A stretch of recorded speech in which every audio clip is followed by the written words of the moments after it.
do 8º ano. Novamente, a gente está aqui para estudar, né? Então, a gente vai estudar hoje, fazer assim. Nós temos as leituras para fazer do livro, da página 31 e 32, vocês vão ler. Depois vocês vão lá na página 33 e vamos fazer exercício, que aqui eu já vou mostrar. Depois vocês vão ter leitura de novo da 36 a 37, tá? E aí a gente vai fazer os exercícios da 38. Vamos lá.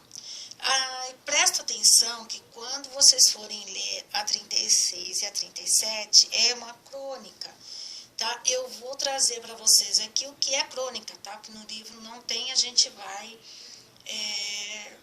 estudar, tá bem? Mas antes disso, a gente vai relembrar, né, o que eu estudei lá atrás. O que é a autobiografia? A autobiografia é um texto em que alguém conta os fatos principais, tá? E ela é contada e escrita na primeira pessoa. Vocês vão ver aí que é na primeira pessoa, tá? E os verbos sempre vão estar nos pretéritos, tá? No passado. Aí vai depender do texto, tá? Mas a gente só pode ter história nos pretéritos, ou seja, passado, porque você vai contar um fato que aconteceu, tudo bem? Olha aqui. Aí ele faz assim, ó, a quarta capa geralmente tem por objetivo apresentar um breve resumo da obra, promovendo a aquisição e a leitura dela. A gente estudou isso, lembra? O termo sintático que atribuiu a uma característica é um objeto direto. O objeto direto, vamos relembrar, que ele não tem preposição. O objeto indireto tem preposição, lembram? Tá? E quando a gente identifica isso numa oração, que a gente já viu lá atrás, a gente chama isso, nomeia isso, na verdade, de predicativo do objeto. A gente já viu isso lá atrás. Quando em uma oração há dois núcleos, sendo um verbo significativo e um predicativo do sujeito ou do objeto. Ó. Quando o verbo for verbo nominal, lembra? A gente tem um verbo de ação e um verbo de ligação, ou adjetivo ou substantivo, um advérbio na mesma oração. Então, a gente vai ter nome e verbo ao mesmo tempo, ou dois verbos, um verbo de ação e outro de ligação. A gente também viu isso nas aulas passadas, o que é verbo nominal. Isso aqui é só relembrando, né? O livro traz aí na página 33 só um relato do que a gente já estudou lá atrás, tá? Para relembrar mesmo, né? E ver o que ficou de dúvida ainda. A página 38, aí tem interpretação oral, você deve fazer depois das leituras, tá? Porque as questões são pessoais de interpretação. Assim que vocês fizerem a leitura da 36 e 37, vocês vão olhar aí que tem 3 perguntas. É oral, tá? Vocês vão olhar e interpretar o que quer dizer, porque cada um vai ter uma interpretação, tá? Aí é cada um. Agora aqui embaixo, a gente tem aqui a interpretação escrita. Antes de mais nada, depois aqui em vermelhinho, o que é crônica?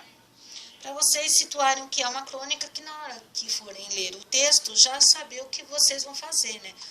Que tipo de texto que vocês vão ler. Então, vamos lá, crônica.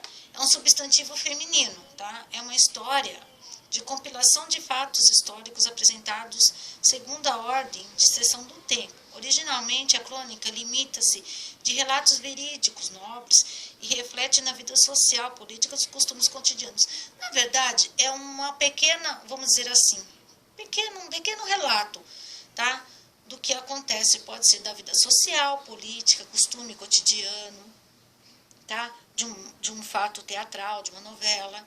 É uma história contada, tá? No seu dia a dia. Então, vamos lá. Responda as questões a seguir sobre a crônica lida. Aí vocês leram a crônica e aí a pergunta vem. Qual fato é narrado nessa crônica? Um senhor começa a relembrar situações ocorridas na vida dele. Lá ele vai contar, né, no texto, alguns fatos que ocorreram na vida dele. Em que pessoa do discurso essa história foi narrada? Em primeira pessoa do singular, lembra?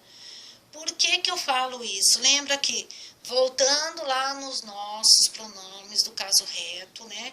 Eu, tu, ele, eu sou a primeira pessoa do discurso, Tu é a segunda e ele é a terceira, tá?